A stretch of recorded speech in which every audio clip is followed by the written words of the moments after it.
नमस्कार साथियों। हिंदी स्टेनो बढ़ोत वाले चैनल में आपका हार्दिक स्वागत है। आज के डिक्टेशन रामधारी गुप्ता खंड 1 से प्रतिलेखन संख्या 83 व 84 से 100 वर्ड पर मिनट की स्पीड से होगी। तो आइए शुरू करते हैं। डिक्टेशन शुरू होगी 5 सेकंड बाद। स्टार्ट। महोदय, भारत ही नहीं सारी दुनिया आज विज्ञान और प्रौद्योगिकी के द्वारा लाए गए परिवर्तनों के कारण महान परिवर्तनों की ड्योढ़ी पर खड़ी है। इन चीज़ों ने लोगों के जीवन को बदला तो है, किंतु केवल ऊपरी तौर पर। आज हमारे पास ऊंची ऊंची और सुंदर सुंदर इमारतें हैं। खेती बाड़ी के कुछ आधुनिक तरीके भी हमें मालूम है, लेकिन आज हमें एक नए प्रकार के मानव की आवश्यकता है। ऐसा मानव जो विस्तारशील ज्ञान को वास्तविक उच्च जीवन के लिए उपयोग कर सके। मेरे विचार से गांधी जी ने यही करने का प्रयत्न किया।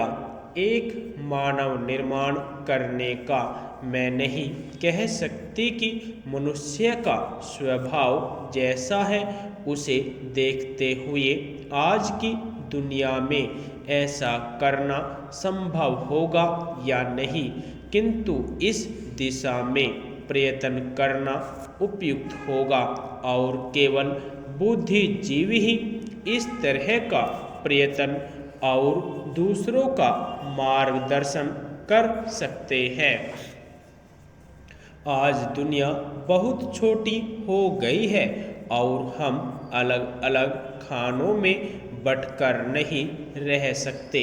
हमें अपने लक्ष्य प्राप्ति के लिए कहीं अधिक एक होकर रहने की आवश्यकता है। हम लोकतंत्र में विश्वास करते हैं। एक तो संसदीय प्रणाली की सरकार के अर्थ में, दूसरे उस तरीके में जिस तरीके से हम अपनी पार्टी में और अन्यतर काम करते हैं। पर लोकतंत्र रूपी हमारा ताज़ा पानी कभी कभी जातिवाद, सांप्रदायिकता और सामाजिक रीति रिवाजों इत्यादि के सड़ते गड्ढों में बंद हो जाता है।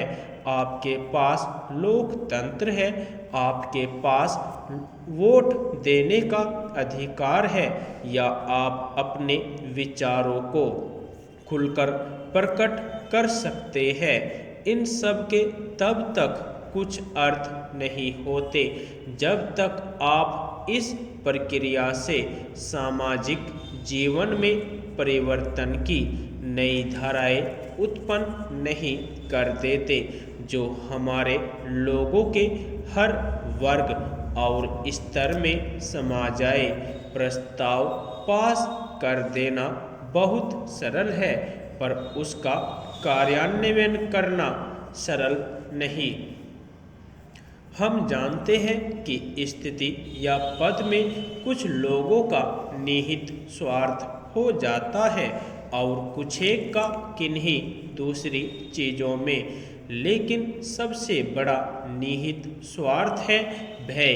जो जाना पहचाना है उसे परिवर्तित करने का भय। हम जानते हैं कि अमुक चीज़ बुरी है, फिर भी हम उसे परिवर्तित करने से डरते हैं। लेकिन आज हम इस तरह बड़े बड़े परिवर्तनों के बिना वास्तव में जीवित ही नहीं रह सकते। हम परिवर्तन लाए कैसे? हम लोगों को इस बात का कैसे विश्वास दिलाए कि परिवर्तन आवश्यक है? महोदय, पिछले कुछ वर्षों में सभी राजनीतिक दल किसी न किसी तरह से जनता से दूर हो गए हैं। आज हम और आप दोनों को अपनी जड़ों को फिर से जमाना होगा, जनता से प्रेरणा लेनी होगी। हमें जनता की आकांक्षाओं, उसकी मांगों और उसकी आवश्यकताओं के अनुसार चलना होगा। अपने देश के विशाल आकार के कारण यह बहुत बड़ा काम है, लेकिन उस आदमी के लिए कुछ भी असंभव नहीं जिसने कुछ करने के लिए कमर कस ली हो। कुछ देशों में लोग चढ़ने के लिए पहाड़ों की ऊंची से ऊंची चोटियों की तलाश में रहते हैं ताकि उनके मन और काम की चुनौतियों का समाधान हो सके। कुछ दूसरे छोटी छोटी नावों में सागरों और महासागरों को पार करने के लिए निकल पड़ते हैं।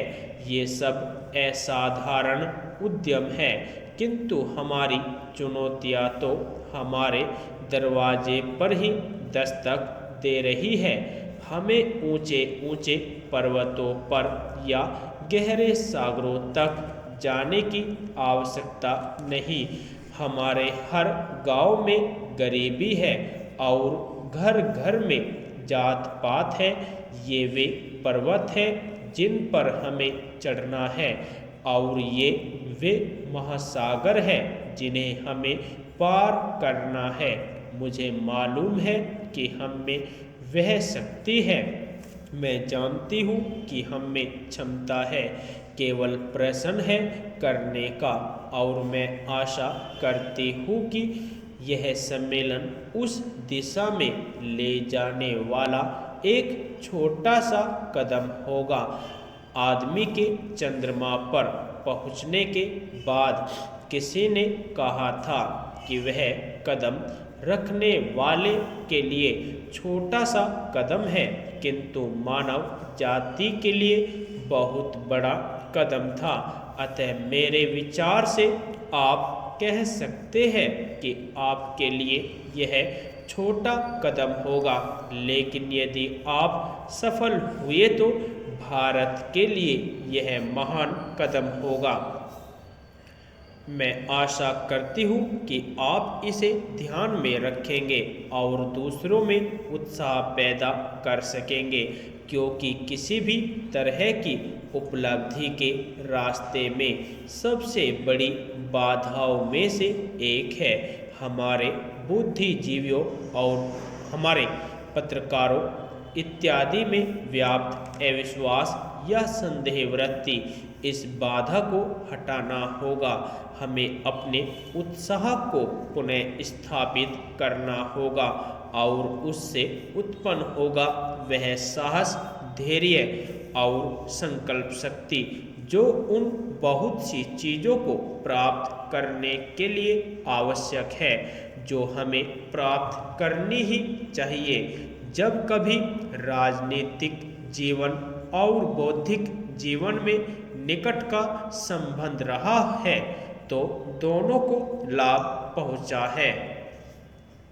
यदि आपको डिक्टेशन अच्छी लगी हो तो हमारे चैनल को सब्सक्राइब करें तथा वीडियो को लाइक व शेयर भी करें। धन्यवाद।